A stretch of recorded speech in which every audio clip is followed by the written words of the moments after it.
జనరల్‌గా ఇండస్ట్రీ పుట్టినప్పుడు నేను 30 సంవత్సరాలు చూస్తున్నా అంటే ఏంటి సక్సెస్ శాతం 5%.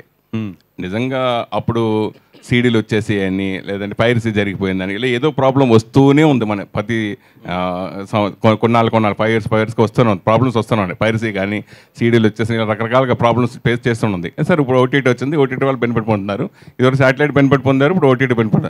అయితే సక్సెస్ చేత్రం మొత్తం ఓన్లీ 5%. ఓ బ్లాక్ బస్టర్ ఒకటే ఉంటుంది, లేకపోతే 2 ఉంటుంది, కానీ అంత మించి రావు. అలాగే 10 సంవత్సరం ఒక సినిమా వస్తుంది. అలాగే ఈ సంవత్సరం కల్కి మొత్తం పాత థియేటర్లు కూడా మొత్తం ఓపెన్ చేసి ఆ సైడ్ దుమ్ము దులిపి కలెక్షన్స్ చేసింది. అలాగే కంటెంట్ ఉన్న సినిమా మారా సినిమా డబ్బింగ్ సినిమా కలెక్ట్ చేసింది.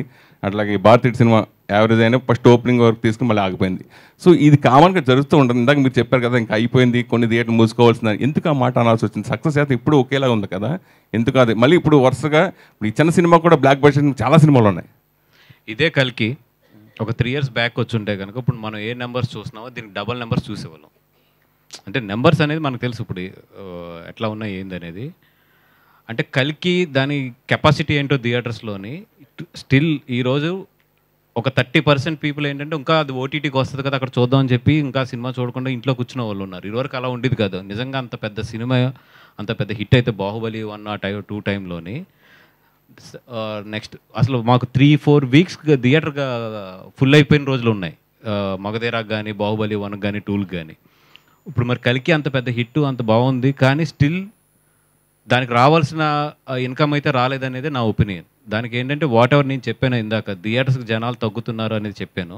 అట్లా రెండోది చూస్తే ఇప్పుడు కల్కి లాంటి సినిమా 2 yearsకో 3 yearsకో వస్తుంది. ఇప్పుడు మాకు నిజంగా చూస్తే డిసెంబర్ నుంచి మొన్న కల్కి వచ్చే వరకు కూడా ఫస్ట్ టైం ఎగ్జిబిటర్స్, పెద్ద ఎగ్జిబిటర్స్ నేను చెప్పేది ఎక్కడో చిన్న చిన్న ఎగ్జిబిటర్స్ కాదు, కరెంటు బిల్లు కట్టలేని సిచ్యువేషన్లోకి వెళ్ళిపోయారు వాళ్ళు. అండ్ చాలా థియేటర్లు కల్కి సినిమాకి రీఓపెన్ చేశారు. అవును, అందుకనే అడిగాను. రీఓపెన్కి అప్పు తీసుకొచ్చి కరెంటు బిల్లు కట్టి రీఓపెన్ చేశారు.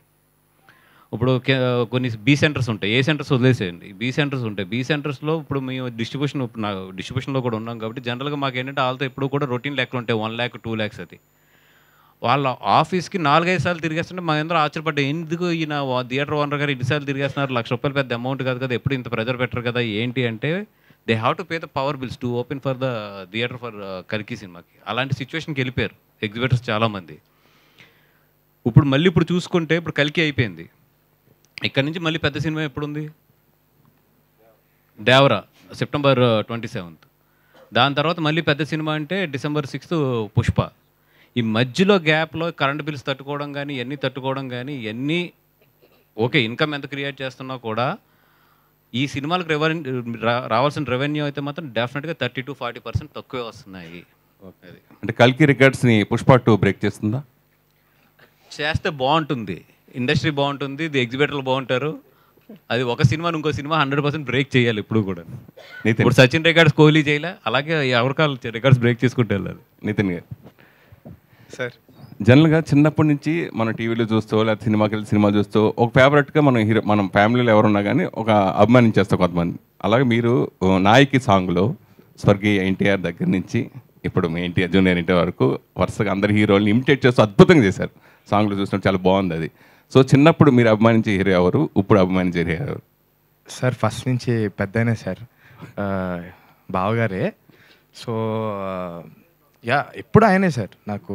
అంటే చిన్నప్పుడు నాకు సింహాద్రి ఆ టైం అప్పటి నుంచే కడియం ఒకటి చేయించుకొని అందరిని కొడుతూ తిరిగేవాడిని అనమాట. సో అప్పటి నుంచి ఆయన ఫ్యానే సార్ నేను. అంటే మీరు చూడటానికి సాఫ్ట్గా ఉన్నారు కానీ మీ వెనకాల చాలా ఉంది, చాలా ఎక్కువ ఉంది సార్. అది అర్థమవుతుంది.